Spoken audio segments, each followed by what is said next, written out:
So today I'm going to present 3 trials that would have been conducted at Swine Vet Center, 2 of which I would have been kind of the lead on, and a third one that some of the Swine Vet Center partners would have been lead on. And so just to start with, Swine Vet Center, like Jessica mentioned, based out of St. Peter, Minnesota, 13 veterinarians, would cover a large chunk of southern Minnesota, Iowa, into South Dakota, Nebraska, Wisconsin, and elsewhere as well on a consultant basis.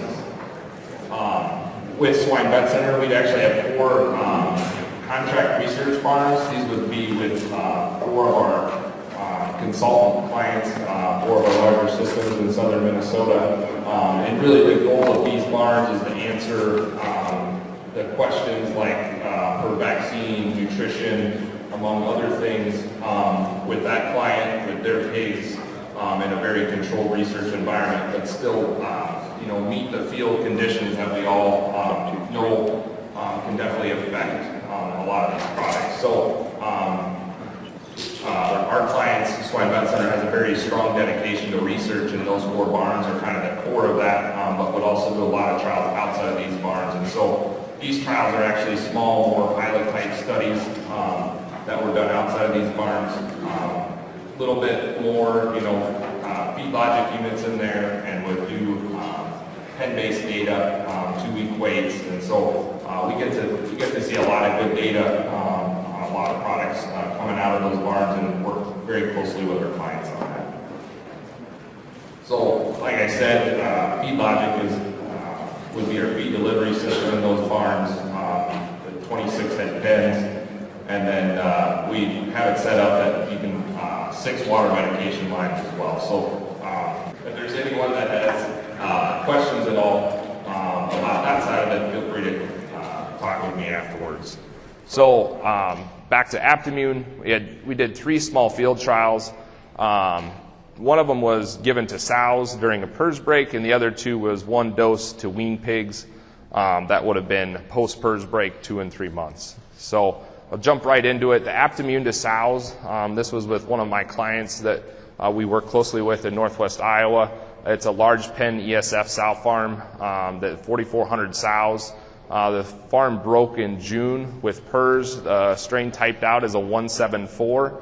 That sow farm, all of the sows there had previous immunity from a prior PRRS break. Unfortunately, we actually broke with PRRS as we cleared the farm negative. So not a great history here that we had a successful elimination from a previous 134 virus and essentially broke the next week with a 174. And so, go back quick. And so these sows would have all had previous immunity on board, so went in and gave 1 dose of 173 vaccine strain of Aptimmune to 1 pen of sows. And so it was interesting, in a large pen ESF sow farm, I would think that PRRS would move through there pretty quickly. It's actually the opposite. There's solid walls and solid plastic divide, and so pen to pen doesn't get much nose-to-nose contact, and it took 2 weeks for that to move from one side of the gestation barn to the other. So what we did is we went into the far end of the barn from where we knew there was PRRS based off of off-feed events on the NEDAP feed recording system, and vaccinated 1 pen of sows, and then would have had a control group that would have been unvaccinated right next to them. So this is a 3 ml intranasal dose to sows. Let's see if we can get this to play. Yep, there we go. So this is a cell phone video. I apologize for the quality, but this is how we would have gone through that large pen. And some sows definitely take it better than others. Some doses definitely all in there. I'd say some, only getting half of it. The video gets just a little better here as it gets going.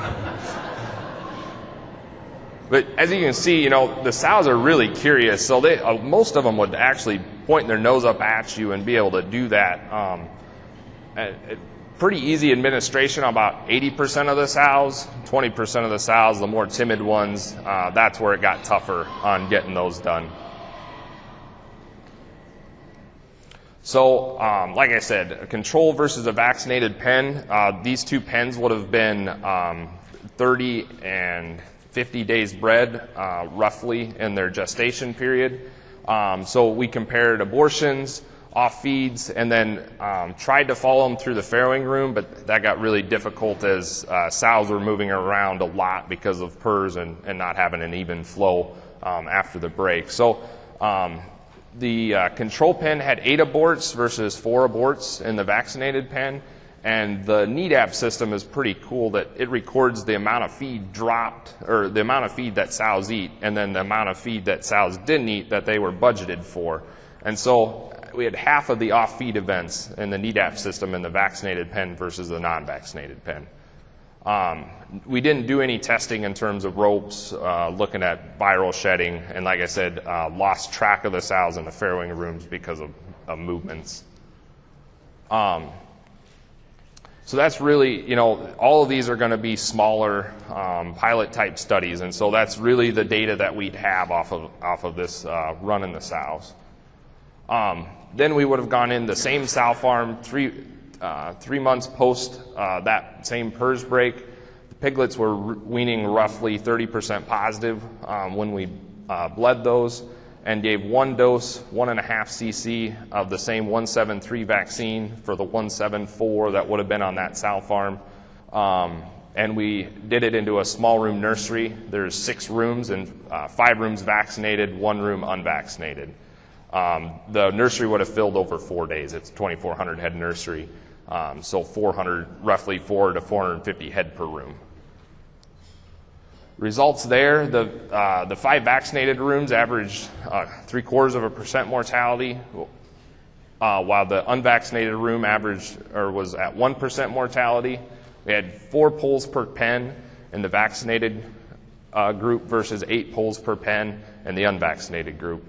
Anecdotally, the grower was really excited for a couple reasons. It didn't zing the pigs at weaning like what we'd see with a modified live vaccine, and pigs started a lot better for him on feed.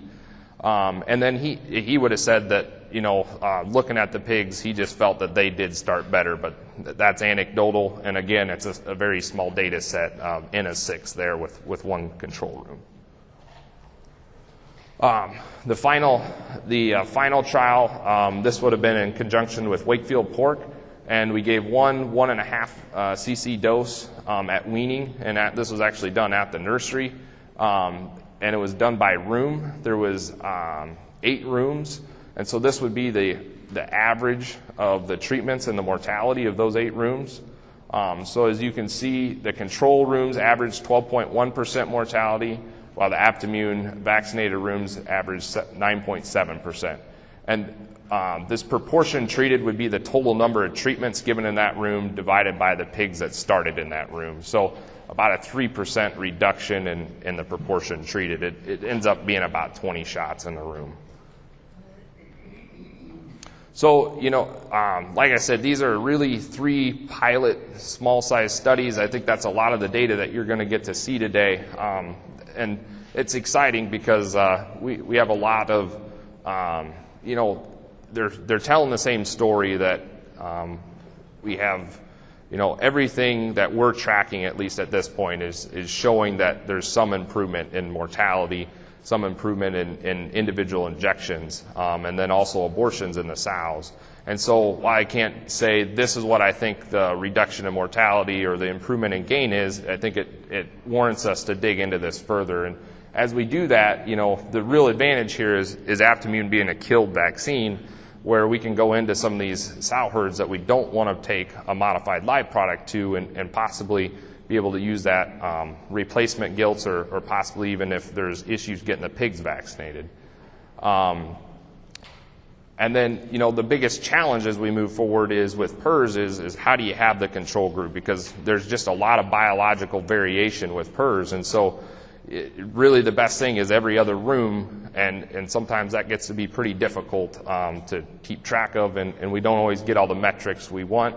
It takes a lot of room by room data to get there. All of our studies would have been with a heterogeneous strain versus a homogeneous. We're moving forward with a homogeneous study right now on gilts. And then also 1 dose versus 2 dose. I think there's a lot of a lot more data that would support 2 doses is probably the right way to go, while 1 dose is probably the way we'd rather be on the labor side. So, like I said, we have an upcoming replacement gilt study looking at homogeneous reduction of shedding, and then we'll have a few other studies to come as well. So, with that, I'll take any questions. Questions for Dr. Sievers? When are you going to be giving it to your guilds? The study you're going to do? Yeah, so we get them as, yep. When are we going to be giving it to our gilts? The gilts arrive as a 4-week-old replacement gilt, so we'll give it at placement, and then again 3 weeks after that. And then these gilts, we're actually just going to start the closure here for that 174 virus, so they're going to be exposed to 174 by serum injection. And so we kind of have a controlled exposure point that we can play with that makes a pretty clean trial look at it.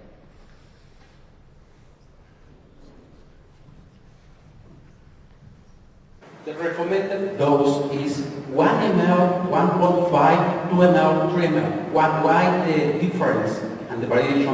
And then the second question is, the nasal tube that you are using for vaccinate produce a mist or small drops? Yep, so 2 questions. Why the 1.5 mil dose one time versus the labeled 1 mil at processing, 2 mils at weaning? And really that came from some of the initial work that was done by another clinic, had success with a 1.5 mil dose at weaning. And we had to just go in at a single point in both of these and just to give it a shot. And so we had to give that at weaning, decided to go to the 1.5 mil dose to try and meet in the middle there. Is not a great, reason, but that's where, we did what we did there.